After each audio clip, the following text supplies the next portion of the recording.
बॉलीवुड के पहले सुपरस्टार राजेश खन्ना को गुजरे हुए 9 साल होने को जा रहे हैं। 18 जुलाई साल 2012 में राजेश खन्ना ने इस दुनिया को अलविदा कह दिया। फिल्म इंडस्ट्री में राजेश खन्ना ने अपनी अलग और खास पहचान बनाई थी। फिल्म इंडस्ट्री में राजेश खन्ना एक एक्टर के साथ साथ एक प्रोड्यूसर के तौर पर जाने जाते थे, वहीं एक पॉलिटिशियन के तौर पर भी मशहूर हो चुके थे। राजेश खन्ना ने अपने फिल्मी करियर में कई बेहतरीन और सुपरहिट फिल्में दी, तो वहीं लगातार उन्होंने अपने फिल्मी करियर में 15 सुपरहिट फिल्में भी थी और आज तक उनका ये रिकॉर्ड कोई भी स्टार नहीं तोड़ पाया है। दुनिया भर में राजेश खन्ना काका के नाम से भी मशहूर हो चुके थे। आज भी जब भी फैंस उनकी फिल्मों को देखते हैं तो वाकई में उनकी शानदार एक्टिंग की आज भी तारीफ करते हुए नजर आते हैं। राजेश खन्ना ने अपने शानदार एक्टिंग के साथ साथ अपनी गुड लुक के जरिए भी काफी सुर्खियां बटोरी और फैंस के दिलों पर जमकर राज किया। राजेश खन्ना के घर आशीर्वाद के बाहर हमेशा ही फैंस की भीड़ लगी रहती थी। राजेश खन्ना का वो स्टारडम आज भी याद किया जाता है और उनके जैसा स्टारडम शायद ही किसी और सुपरस्टार को मिले।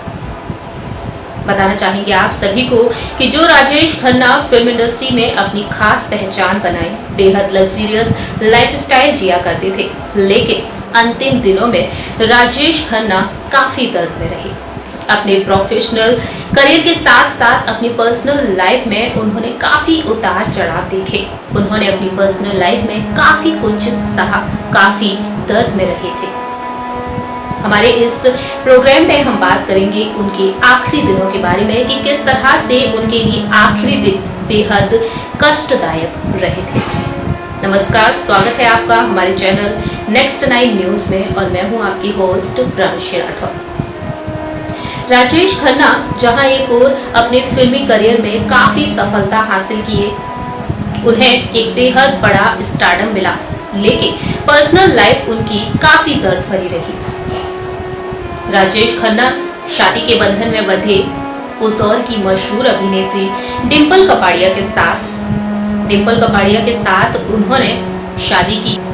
शादी के बाद डिंपल कपाड़िया ने अपनी बेटियां ट्विंकल खन्ना और रिंकी खन्ना को जन्म दिया, लेकिन दोनों के बीच अनबन आना शुरू हो गई थी और एक वक्त ऐसा आया जब राजेश खन्ना को छोड़कर चली गई डिंपल कपाड़िया और उस दौरान राजेश खन्ना अकेले रह गए। समय वो आया जब राजेश खन्ना इस दुनिया को अलविदा कहकर चले गए, लेकिन उससे पहले राजेश खन्ना ने अपनी जिंदगी में काफी कुछ झेला। रात भर उन्हें नींद नहीं आया करती थी और बेहद दर्द में उनकी रातें गुजरा करती थी। आइए आपको बताते हैं राजेश खन्ना के बारे में। देखिए हमारी रिपोर्ट। बॉलीवुड की गलियारों में जब भी बात की जाती है सेलिब्रिटीज़ की लव लाइफ के बारे में, तो इसी लिस्ट में टॉप पर नाम आता है पहले सुपरस्टार राजेश खन्ना और मशहूर अभिनेत्री डिंपल कपाड़िया का। फिल्म इंडस्ट्री में काफ़ी चर्चाएं बटोरी हैं राजेश खन्ना और डिंपल कपाड़िया ने अपने रिश्ते को लेकर। राजेश खन्ना आज भले ही हमारे बीच मौजूद नहीं हैं, लेकिन उनकी ज़िंदगी से जुड़े ऐसे कई किस्से हैं जो अक्सर वायरल होते रहते हैं, जिन्हें जानकर फैंस हैरान हो जाते हैं। हमारी इस रिपोर्ट में हम बात करने जा रहे हैं आज एक बार फिर से पहले सुपरस्टार राजेश खन्ना के बारे में। राजेश खन्ना पहली ही मुलाकात में डिंपल कपाड़िया पर फिदा हो गए थे और डिंपल कपाड़िया को समुद्र किनारे ले जाकर उन्होंने शादी के लिए प्रपोज भी कर दिया था। उस वक्त डिंपल कपाड़िया महज 16 साल की थी और राजेश खन्ना डिंपल से 15 साल बड़े थे। डिंपल कपाड़िया राजेश खन्ना की पहले से ही बहुत बड़ी फैन हुआ करती थी। जब राजेश खन्ना ने उन्हें शादी के लिए प्रपोज किया तो वह ना नहीं कह पाई। उन्होंने शादी के प्रस्ताव को कबूल कर लिया और साल 1973 में राजेश खन्ना और डिंपल कपाड़िया शादी के बंधन में बंध गए। इस शादी के बाद डिम्पल कपाड़िया ने 2 बेटियों को जन्म दिया, ट्विंकल खन्ना और रिंकी खन्ना। हालांकि इसके बाद राजेश खन्ना और डिम्पल कपाड़िया की शादीशुदा जिंदगी में दरार आ गई। दरअसल कहा जाता है कि डिम्पल कपाड़िया की पहली फिल्म बॉबी रिलीज होने के बाद दोनों की शादीशुदा जिंदगी में दरार आ गई। फिल्म बॉबी सुपरहिट साबित हुई और डिम्पल रातों रात एक बड़ी स्टार बन गई। डिम्पल शादी के बाद काम करना चाहती थी, लेकिन उनके पति राजेश खन्ना नहीं चाहते थे कि वह शादी के बाद काम करें। उनकी ये शर्त थी और जिसके चलते दोनों की शादीशुदा जिंदगी में अनबन आ गई। और एक वक्त ऐसा आया जब डिम्पल राजेश खन्ना से अलग हो गई। हालांकि दोनों ने एक दूसरे को तलाक नहीं दिया, लेकिन दोनों एक दूसरे से अलग हो गए और इस तरह से दोनों अपनी जिंदगी को अपने अपने तरीके से बिताने लगे। दोनों ही इंडस्ट्री का जाना माना नाम रहे हैं और दोनों ने अपने फैंस को एंटरटेन करने के लिए कई बेहतरीन और सुपरहिट फिल्में दी। बात की जाए सुपरस्टार राजेश खन्ना के बारे में तो 18 जुलाई साल 2012 में राजेश खन्ना इस दुनिया को अलविदा कहकर चले गए। लेकिन राजेश खन्ना मरने से पहले बेहद दर्द में रहे।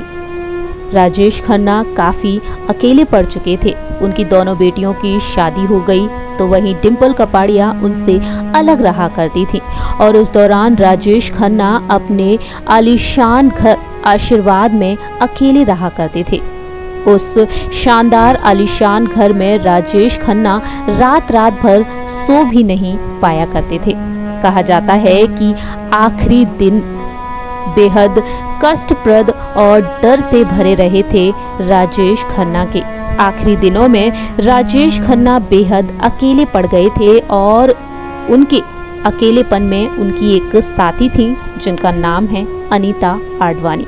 अनीता आडवाणी ने अपने इंटरव्यू में कई राज खोले राजेश खन्ना को लेकर और उन्होंने ही बताया था कि कभी लोगों की आंखों और दिलों में बसा ये सितारा कैसे अंतिम दिनों में डर के साए में जी रहा था।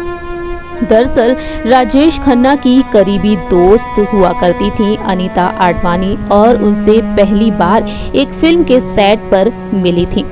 अनीता ने अपने एक इंटरव्यू में बताया था कि वह पहली बार राजेश खन्ना से मिली थी। उस दौरान वह काफी छोटी थी।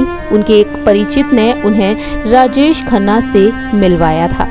वहीं अनीता ने ही अपने इंटरव्यू में बताया कि अंतिम दिनों में वह बेहद अकेले हो गए थे और वह जब भी उनसे मिलने जाती थी तो वह बहुत ही खुश हो जाया करते थे। राजेश खन्ना से साल 2000 के बाद उनके मुंबई स्थित घर आशीर्वाद पर अनीता उनसे मिलने जाती थी। वहीं राजेश खन्ना को अकेलेपन से बेहद डर लगता था और वो रात को तेज आवाज में टीवी चलाकर और घर की लाइट्स ऑन करके सोया करते थे। अनीता ने ये भी बताया कि उन्हें ये बहुत अजीब लगता था, लेकिन निधन से कुछ दिनों पहले वह सोने से भी डरने लगे थे। राजेश खन्ना सोने से कतराने लगे थे। अनीता ने इस बात का खुलासा किया कि कई बार वह इतने गमगीन हो जाया करते थे कि उन्हें संभालना भी मुश्किल हो जाया करता था। वह हमेशा कहते थे कि कोई दूसरे ग्रह से आकर उन्हें ले जाएगा, वह ज्यादा दिन जिंदा नहीं रहेंगे। इतना ही नहीं, अनीता ने ये भी बताया कि राजेश खन्ना नहीं चाहते थे कि अनीता उनके घर से जाएं। जी हाँ, राजेश खन्ना काफी अकेले पड़ चुके थे और उन्हें अपने घर से जाने ही नहीं देना चाहते थे। इतना ही नहीं, राजेश खन्ना को लेकर अनीता ने बताया कि वह अपने आलीशान घर आशीर्वाद को एक संग्रहालय बनवाना चाहते थे और इस तरह से राजेश खन्ना अंतिम दिनों में बेहद दर्द से तड़पते रहे, काफी अकेले पड़ गए थे, जिसके चलते राजेश खन्ना की अंतिम दिनों में हालत काफी दर्दनाक हो गई थी। सो फ्रेंड्स, आप सभी ने देखा जाना हमारी इस रिपोर्ट के जरिए कि किस तरह से राजेश खन्ना के आखिरी दिन बेहद कष्टदायक रहे। उनके आखिरी दिनों के बारे में जानकर फैंस हैरान रह जाते हैं। राजेश खन्ना जिन्होंने अपनी बेहद खास पहचान बनाई थी इंडस्ट्री में, और आज भी फैंस उन्हें याद करते हुए नजर आते हैं। हमारे इस प्रोग्राम में इतना ही। तब तक के लिए आप देखते रहिए नेक्स्ट 9 न्यूज़।